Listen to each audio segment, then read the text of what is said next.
Hello and welcome to the tech mathematics.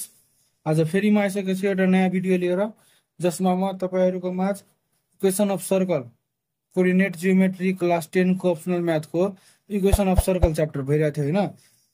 त्यो equation of सर्कलको first exercise छ। त्यहाँ के थियो, हामीहरू योभन्दा पहिले त्यो रिलेटेड केही थ्योरीहरू गरिदिएको छु। भिडियो हेर्नु भएको छैन भने गएर हेर्नु होला होइन। त्यसपछि यो हेर्दा हुन्छ, या कि तपाईँले थ्योरी थाहा छ भने भिडियो हेर्दा हुन्छ। ठिक छ नि। योमा के छ भने इक्वेसन अफ सर्कल कसरी निस्किन्छ, त्यसको डेरिभेसनहरू फर्मुलाहरू योभन्दा पहिलेको भिडियोमा गरिदिएको छु। यहाँ त्यो फर्मुलाहरू एप्लाई गरेर प्रोब्लमहरू कसरी बनाउने त्यो हेराउने छु, अरू केही छैन। ठिक छ।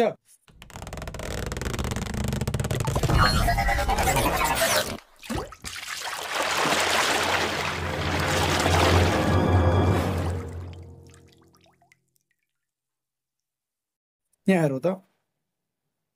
सबभन्दा पहिले मानिहाले मसँग एउटा सेन्टर दिएको छ, कुनै पनि सर्कलको सेन्टर दिएको छ।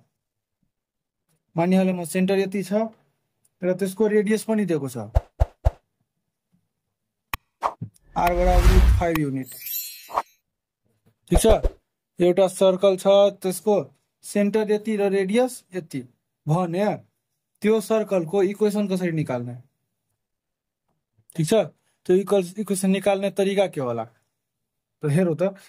जब यति दिएको छ भने सेन्टर यसलाई एच कमा के र यसलाई आर भन्न मिल्छ नि यहाँ। त्यसपछि त्यो भ्यालु पुट गरिदिने। हेर्नु, find the equation of circle having centre यतै एन्ड रेडियस यतै भन्यो भने केही गाह्रै छैन। सबैबाट एउटा एउटा जति इम्पोर्टेन्ट छ नि यो च्याप्टरको लागि, सबैबाट एउटा एउटा गरिदिने छु प्रोब्लमहरू, ताकि तपाईँलाई अगाडि गएर गाह्रो नहोस् कि बनाउने बेलामा। ठिक छ नि। यो भिडियो हेरेपछि यो च्याप्टर यो एक्सर्साइज रिलेटेड जम्मै बनिहाल्छ। त्यसपछि अलिकति अझै थ्योरी बाँकी छ सर्कलकै स्पेसल केसहरू, त्यो पनि हेराउँछु। त्यसपछिको केही छ। ठिक छ नि। बढी टाइम वेस्ट नगरिकन सुरु गरेर हेरौँ त। लेट सेन्टर एच कमा के इक्वल टु कति भयो? 1 कमा -2 छ नि। And radius are equal √5 unit छ नि यति। Then we have equation of circle when center at h comma k। जब सेन्टर h कमा k मा हुन्छ तब हामीसँग इक्वेसन अफ सर्कल के छ? x माइनस h को whole square plus y minus k को whole square equal to r square. यही नै छ नि। x माइनस h को भ्यालु के छ? 1 को square plus y minus k को भ्यालु कति छ? -2 माइनस अनि -2 स्क्वायर इक्वल टु r को भ्यालु कति छ? √5 त √5 को होल स्क्वायर। केही समस्या चाहिँ यसमा? अब यसपछि हेर्नु त। यसलाई फर्मुलामा लाग्न मिल्छ। a माइनस b को whole square a square minus 2ab plus b square plus फेरि यो y माइनस यो माइनस प्लस त y प्लस 2 को होल स्क्वायर इक्वल टु √5 को होल स्क्वायर भनेको 5। फेरि तोरो त x square minus 2x plus 1 plus a square plus 2y plus 4 equal to 5। केही समस्या छैन होला। त्यसपछि x square plus y square यसलाई एक ठाउँमा लेख्नु -2x plus 2y 4 1 5 plus 5 equal to 5। यो र यो कट्यो भने के आयो? x square plus y square minus 2x plus 2y equal to 0। Sorry, यहाँ मिस्टेक छ है। a स्क्वायर प्लस 2 2 4 तब 2ab प्लस b स्क्वायर भयो। यो 4 भयो भने यो पनि 4 यो पनि 4। हामीहरूसँग के आयो? Equation of circle having centre at h comma k। अझै हेरौँ त। एउटा यो भयो, जब सेन्टर मसँग दिएको छ र रेडियस दिएको छ तब इक्वेसन अफ सर्कल कसरी निकाल्ने? त्यतिखेरको लागि इक्वेसन अफ सर्कलको यो भइहाल्यो। अब जब हामीहरूसँग इक्वेसन दिएको छ, ठिक छ, जब हामीहरूसँग के दिएको छ? इक्वेसन दिएको छ, अनि त्यो इक्वेसनबाट के भन्छ? सेन्टर र रेडियस कसरी निकाल्ने? र रेडियस सेन्टर र रेडियस कसरी निकाल्ने कुनै सर्कलको इक्वेसनबाट? ठिक छ। ल पहिले म क्वेसन लेखु, त्यसपछि तपाईले भन्छु फेरि। मसँग दिइहाल्यो यति हैन 4x² + 4y² - 4x + 6y - 12 = 0 यो एउटा सर्कल दिइहाल्यो अनि के भन्दियो यो सर्कलको सेन्टर निकाल्ने र रेडियस निकाल्ने जब हामीहरुसँग यति सर्कलको इक्वेसन दियो के भन्दियो यो सर्कलको इक्वेसनबाट के निकाल्ने सर्कल सेन्टर र रेडियस निकाल्ने कसरी निकाल्न सकिन्छ त्यसको लागि के गर्यो हेर्नु त त्यो अस्ति नै सिकाइदिएको छु तर पनि अलिकति यो हेरिहाल्नुस् 4x² + 4y² - 4x + 6y - 12 = 0 छ यसमा 4 यहाँमा के छ यसको कोएफिसिएन्ट 1 बनाउनु छ जसरी पनि x² र y² को जसरी बनाउनु पर्छ त्यसरी बनाउनु 4 कमन लिन्छु भने हेर्नु त 4 कमन लिए म त्यसको 4 यो पनि 4 अब यहाँ कति हुन्छ x यहाँ कति हुन्छ 6y यहाँबाट म 4 कमन लिन्छु भने यहाँ कति रहिहाल्छ 6y4 हुन्छ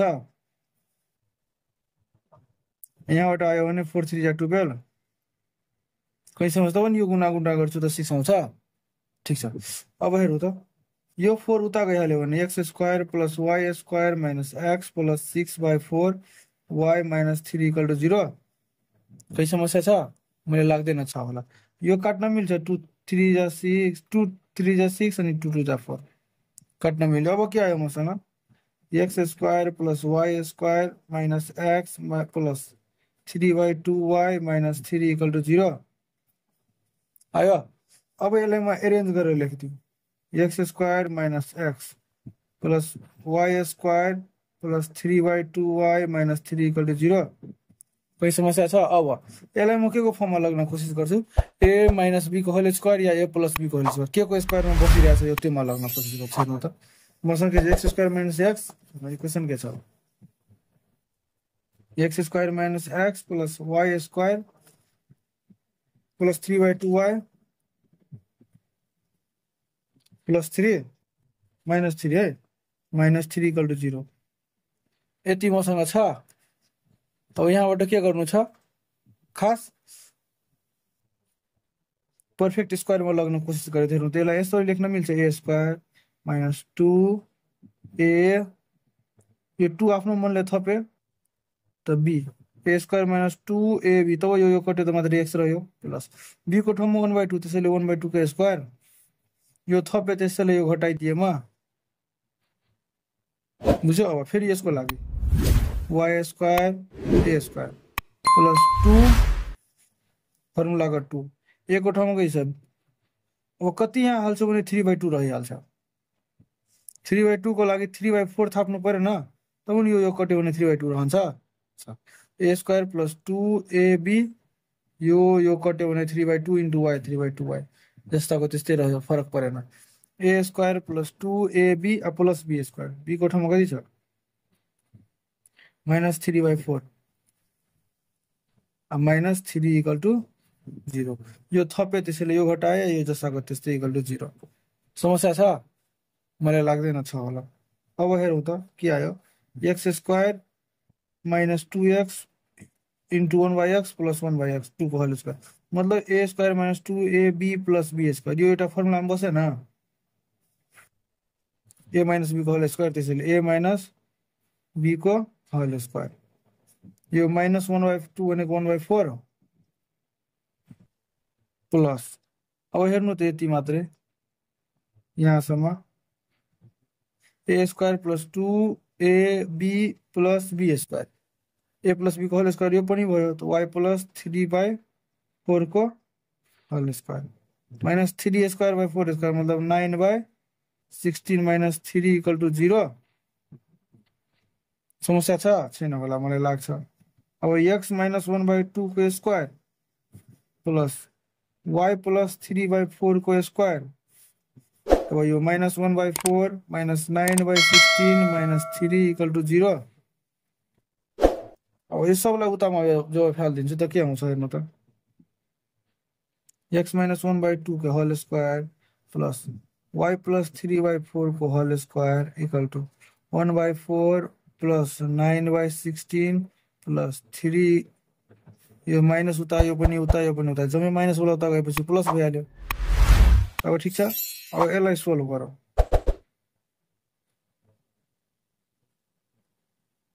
यसलाई सोल्भ गर्छु भने 4 र 16 को एलसिएम कति आउँछ 2 2 जा 4 2 8 जा 16 2 1 जा 2 2 4 जा 8 4 दुना 8 दुना 16 एलसिएम कति आयो 16 आयो अब 1 into 4 4 जा 16 plus 9 into 1 plus 3 into 1 16 ल यति गरेपछि अब के आयो x minus 1 by 2 को whole square plus y plus 3 by 4 को होल स्क्वायर इक्वल टू 9 1 जा 9 4 plus 9 plus 16 3 48 ठीक छ 9 1 10 3 13 अब x minus 1 by 2 को whole square plus y plus 3 by 4 को होल स्क्वायर इक्वल टू छ नि 9 48 49 50 11 52 52 53 54 55 56 58 59 60 61 by 16 ठीक छ यदि कहीं गाह्रो छैन 61 by 16 अब यसलाई म यसरी पनि लेख्न मिल्छ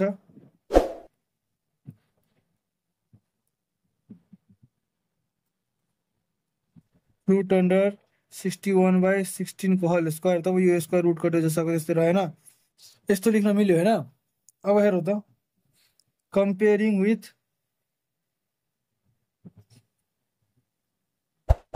x minus h को whole square plus y minus k को square equal to r square योसँग जब स्ट्यान्डर्ड इक्वेसन अफ सर्कल छ योसँग जब म यसलाई कम्पेयर गर्छु भने h इक्वल टू कति आउँछ -1/2 k इक्वल टू कति आउँछ sorry h equal to minus h equal to 1/2 k equal to -3/4 र r इक्वल टू 61 by 16 यसैलाई म 61 by 4 पनि लेख्न मिल्छ किनकि 16 4 को स्क्वायर छ हेन्स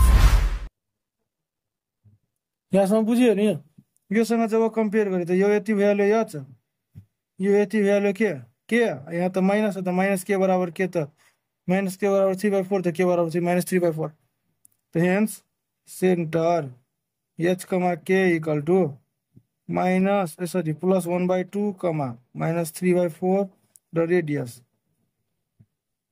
r बराबर रूट अंडर 61/4 ठीक छ यो के निकाल्न भयो यति बुझ्नु भएन भने ब्याक गरेर हेर्नु होला यही देखि छ ठीक छ स्क्रिनशट लिनुहुन्छ भने लिहाल्नु होला भयो यहाँ देखि यसरी यहाँसम्म छ यो मेनली यही प्रक्रिया छ जब जतिको पनि जब जनरल इक्वेसन दिइहाल्यो अनि भन्दियो के हामीहरुलाई सेन्टर र रेडियस निकाल्न त्यसरी नै निकाल्नु पर्छ ठीक छ कहीं अप्ठ्यारो छ भने भिडियो ब्याक गरेर हेर्नु होला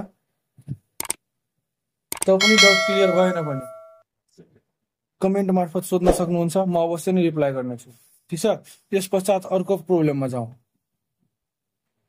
ल अर्को क्वेशन के भनेछ find the equation of circle having coordinate of the extremes of a diameter are एते find the radius and the coordinate of the center of this circle equation पनि निकाल्न भन्दियो रेडियस पनि निकाल्न भन्दियो र सेन्टर पनि निकाल्न भन्दियो कुनै एउटा सर्कलको जसको डायमिटरको इन्डहरु दिएको छ क्लियर भयो जब डायमिटरको इन्डहरु दिएको छ तब के भन्दियो निकाल्न एक नम्बरमा इक्वेसन अफ सर्कल दिनु अर्को रेडियस अफ द सर्कल अर्को सेन्टर अफ द सर्कल त्यो भन्दा पहिले म अस्ति पनि भनेको थिए जहिले पनि कोअर्डिनेट पढ्ने बेलामा म्याक्सिमम प्रब्लम सोल्भ कतिखेर भइहाल्छ जब हामीहरु फिगर ड्रा गरिहाल्छ सबभन्दा पहिले यसको फिगर ड्रा गरौँ एउटा सर्कल भयो जसको रफ फिगर बनाउनु छ बडी यसको सेन्टर यो भयो यसको डायमिटर भनेको सेन्टरबाट पास भएको होला डायमिटरको एक्सट्रिम मतलब इन्डको पोइन्टहरु दिएको छ बुझिहाल्नु न 4,1 भयो एउटा अर्को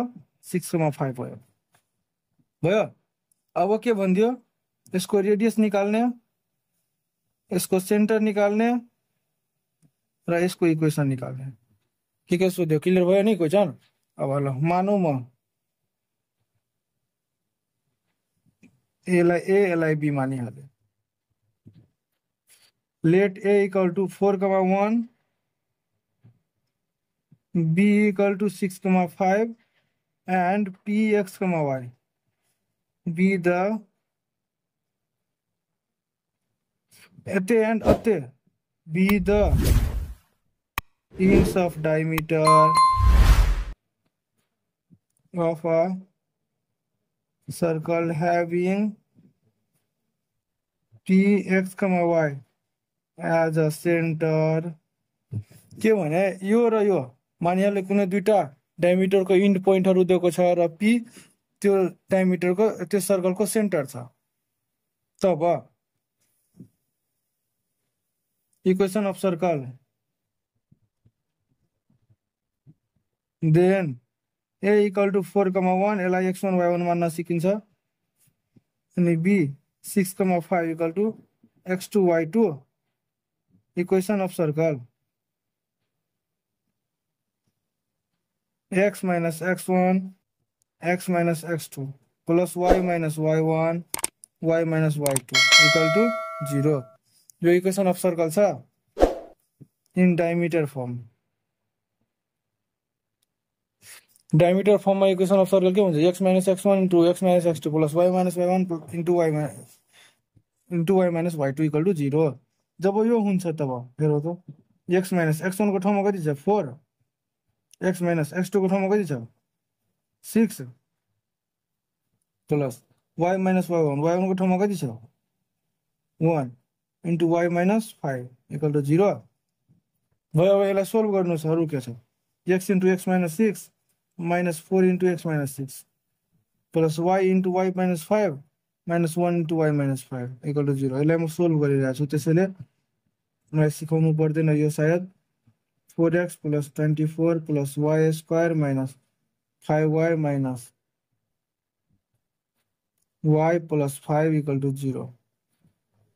अब x square minus 6 4 10x plus y square minus 6y plus 29 बराबर 0 is the required equation of therefore x square minus 10x plus y square minus 6y plus 29 बराबर 0।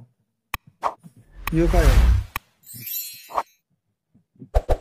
is the required equation of circle having ends of diameter are given। also यति मात्र यो त एउटा out मात्रै आयो अरु के सोधेछ रेडियस पनि सोधेछ र सेन्टर पनि सोधेछ। ल अगेन अर्को तरिका के छ अहिले भर्खर यो भन्दा पहिलेको प्रोब्लेममा गरे यसलाई तोडेर यहाँबाट सेन्टर निकाल्न सकिन्छ हैन। यसलाई तोडेर म के निकाल्न सक्छु सेन्टर निकाल्न सक्छु भर्खर यो भन्दा पहिलेको प्रोब्लेममा तोडे हैन। त्यसरी यदि गर्नु छैन यदि मलाई यसरी गर्नु इच्छा छैन भने अर्को तरिका पनि छ मिड पोइन्ट फर्मुला पढेकै छौ डायमिटरको इन्टहरु दिएको छ भने मिड पोइन्ट सेन्टर निकाल्न सकिदैन x1 y1 x2 y2 यो x y। ल using midpoint formula px y equal to x1 plus x2 by 2 y1 plus y2 by 2 यही छ नि midpoint formula। यो भ्यालु त हाम्रो centre x1 x2 x1 y1 x2 y2 अघि नै लेखेको थिए त्यसरी नै x1 को ठाउँमा कति हो 4 plus 6 by 2 1 plus 5 by 2 यहाँ हेरौ x1 x2 y1 y2 त 4 plus 6 1 plus 5 ठीक छ नि त्यही म यहाँ लेखे by 2। यसलाई जब सोल्भ गर्छु 6 4 10 by 2 6 by 2 यसलाई तोडेर कति आयो 5 यो हाम्रो के आयो centre of circle h, k equal to 5, 3 जब सेन्टर आइहाल्यो ठीक छ मतलब यो सेन्टर भ्यालु हामीहरुसँग यो दिएको छ भने अब रेडियस निस्किदैन अब रेडियस त मजाले निस्किहाल्छ डिस्टेन्स फर्मुला लगाइदिने यति र यतिको for AP again for AP को लागि डिस्टेन्स फर्मुला लगाउँछु भने के हुन्छ route under x2 minus x1 को whole square plus y2 minus y1 को होल स्क्वायर x2 कति छ यहाँ हेर है यसको लागि x2 x1 x, y कति आएको छ 5, 3 र 4, 1 हामीहरुसँग के छ 5, 3 र 1, 4, 1 यो दुईटा पोइन्ट दिएको छ नि। अब एपी निकाल्छु भने x2 minus x1 4 5 minus 4 plus 3 minus 1 कति आउँछ 1 स्क्वायर प्लस 2 स्क्वायर। तो भन्नुको मतलब के है 1 + 4 = √5 यूनिट। क्या है radius of circle √5 unit. Hence radius r = √5 unit. त्यसपछि सेन्टर h, k = 5,3 र इक्वेसन अफ सर्कल यही तीनवटा सोधेको थिएन। x² y² 10x 6y x² + y² - 10x - 6y + 29 = 0। यो तीनवटा चीज हामीहरुसँग सोधे थियो। यो तीनटै चीज हामीहरुले निकाल्दियौ। ठीक छ। ल यो च्याप्टरको जति पनि सक्दो प्रब्लमहरु गाह्रो गाह्रो थियो, आवश्यक पर्ने थियो, त्यो योहरु मात्रै थियो। अझै कुनै छ भने तपाईहरुको नजरमा आउँछ भने पठाउनु होला, कमेन्ट मार्फत सोध्नु होला। म अवश्य नै रिप्लाई गर्नेछु र त्यो रिलेटेड भिडियो पनि बनाइदिनेछु। यदि केही कन्फ्युजन छ भने भिडियो ब्याक गरेर हेर्नु होला। केही सोध्नु पर्ने छ भने कमेन्ट मार्फत सोध्नु होला। यदि भिडियो राम्रो लागिरहेछ र तपाईलाई युजफुल लागिरहेछ भने भिडियोलाई लाइक गर्न नबिर्सिनु होला। र मैले बनाएको भिडियोहरु राम्रो लागिरहेछ र यस्तो भिडियोहरु हेर्ने इच्छा छ भने च्यानललाई सब्स्क्राइब गर्न नबिर्सिनु होला। Thanks for watching, keep watching and keep growing.